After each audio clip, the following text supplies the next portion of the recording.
Hey Biology, this is Mr. Hausman. We are in the middle of examining genetics, and specifically we're looking at what are called monohybrid crosses. Let's write that word out. A monohybrid cross is one in which you are trying to determine the traits of the offspring when you're only considering one, mono means one trait at a time. So what we're looking at here is the bottom of page 2 in the genetics problems section of our packet. And we've already taken a look at class about Bert and his unibrow and his heterozygous female partner, and we determined some of that in class. I wasn't planning on going back to that today, but we're going to take a look at a new one. Let's look at human freckles as a trait. Freckles is actually a dominant trait. Let's kind of highlight some of the important details here. Freckles is actually a dominant trait. Now, be careful. Dominant does not mean more common, but from a genetic standpoint, the allele for freckles is dominant over the allele for no freckles. So a freckled man, so there's one of the parents. We know information about the male. And a freckled woman. So they both have freckles. And they have 4 kids.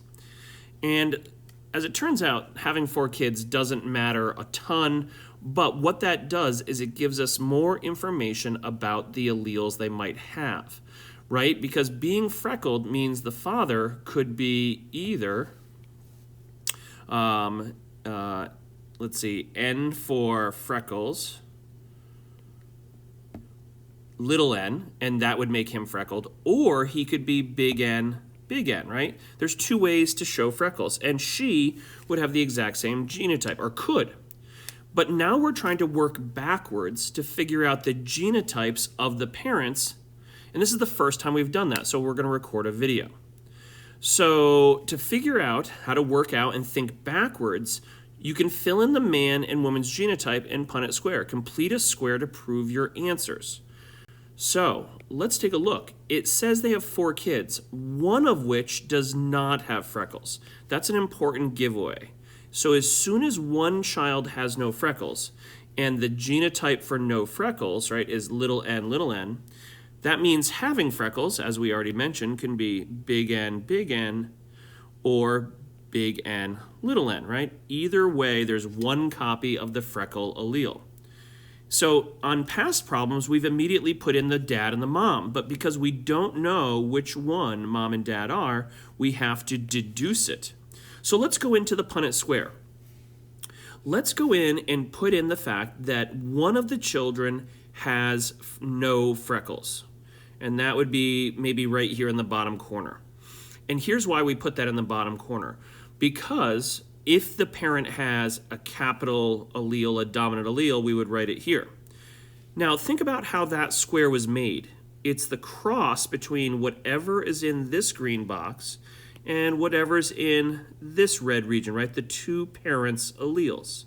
So what we can deduce is that because this offspring exists, this freckleless male, sorry, we don't know if it's a male, just freckleless, then we know immediately that the 2 parents each contributed a recessive allele. And the color doesn't matter, but I'm just trying to separate them. So the one parent is green, the other parent is red, and the offspring is blue. And so if that is the case for the genotype, at least one of the alleles of the genotype, but yet we know both parents have freckles, then both parents have to carry also one dominant allele. And what that just means is that we just deduce that one of the parents, it doesn't matter which one is, which one is red and which one's green, but both parents must be heterozygous. The only way to get little n and little n. Now, if you want to complete the table, what that means is that the other offspring could be capital N, lowercase n, or heterozygous, another capital N and lowercase n. And now we can answer more questions about maybe the genotypes of the kid with no freckles. Well, in order to have no freckles, he or she had to be lowercase n. That's the only way. Because if you want to express the recessive allele, you have to have 2 copies. Where's the kid's genotype in the square? Well, we actually put that in first. So there's evidence, there's proof that they can make a freckleless kid. Can this couple have a kid that is homozygous for freckles? Okay, let's put those 2 words together. Homozygous means 2 of the same allele. And having freckles, well, how do you have 2 of the same allele and have freckles? The answer is, well, this is not homozygous, so that's not the right answer. But do they have a chance of having a child with this? Yes, they do. So I can be confident that that's the case. So that's our first example of working backwards from knowing the offspring to figuring out the parents. That's another important trait. Okay, record one more of these, and then we're going to take kind of a break, and we'll come back to these. Extra digits in your fingers, right? Everyone has 5 fingers, right? No, as it turns out, having more than 5 is actually dominant. And that's probably unexpected for you guys to hear, but extra fingers are dominant over 5 fingers. That means that having 5 fingers is a recessive allele. Okay, so more than 5 is dominant, and having 5 is recessive. So a man was born with 6 fingers on each hand. So the father has 6 fingers. He marries a woman with 5 fingers on each hand. Okay, they have 4 kids. 2 of the kids are born with 6 fingers, and the other kids, so we have some offspring that have 6 fingers, and others are born with 5 fingers. In fact, it's 2 and 2. Then there's more detail, and this is going to get confusing. The man's mom had extra fingers on both hands. I think what we're going to do is we're going to take that piece of information, and we're not going to forget about it, that they actually tell us about the generation before, but let's see if we can set up what we know about this trait. So, extra fingers are dominant. So for an allele, we're going to talk about extra digits. So we're going to use the D for having extra digits, and little d for having 5 digits. It could be any letter we want, but because capital D and lowercase d are different, it's a little bit easier. So having extra fingers can happen anytime you have 1 copy or 2 copies of the dominant allele. So there's one genotype. Here's another.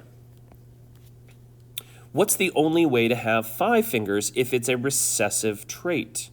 Well, that recessive trait must only be represented if you have 2 lowercase d's or 2 of the 5-finger allele, right? The non-extra digits. So we don't know exactly what the parents are, but we do know that they have 2 kids with 5 fingers. And the only way to get that, right, is to be lowercase d and lowercase d. Now, think about what that must have been like. Actually, yeah, let's do that. Let's put those there. And that means, right, 1 letter had to come from each of these locations here. So this must be a parent. Let's use blue. That was lowercase d. And see how this red one right here, this must have come from the other parent, so that's a lowercase d.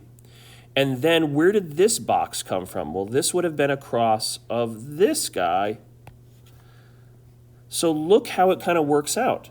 The only way this works out is if one of the parents, in fact, it said the man is born with 6 fingers. So this must be the dad up here because remember, no, not the dad. I made a mistake there. This must be the dad over here on this side because he's the one who was born with 6 fingers. He has 1 copy of the dominant allele. D is for the extra digit, capital D that is. Now, what you'll notice is that you can fill in the rest of the table by doing capital D and lowercase d, right? Pulling one from each side, and then during the other fertilization event. And there what you see is you see 50% of the kids have extra digits and 50% have just 5 fingers. And does that meet the details of the story? Yep, 2 of the kids are born with 6 and the other are born with 5. So these kids have 6 and these offspring have 5. Now it also says the man's mom also had extra fingers on hers. So we'll maybe be able to figure that out later. So the dad genotype must be capital D, lowercase d, and then the mom's genotype must be lowercase d, lowercase d. So overall, if someone said, tell me about the ratios of the offspring, it's always about the offspring. You come in here and you would say it's 2 out of 4 are D, big D, little d, heterozygous, and 2 out of 4 are homozygous recessive.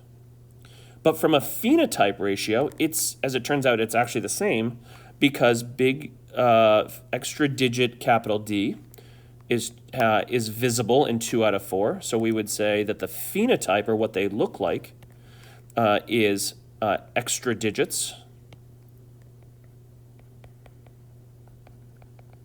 Usually that's a 6th finger. And then the other ratio, of course, is 2 out of 4 have 5 digits or 5 fingers on their hand. Okay? So kind of an interesting way of looking at things. It's called working backwards, and you do have to use all of the information, and it's not something you can just memorize. It's a process you have to practice. Thanks for watching. Hope this helps.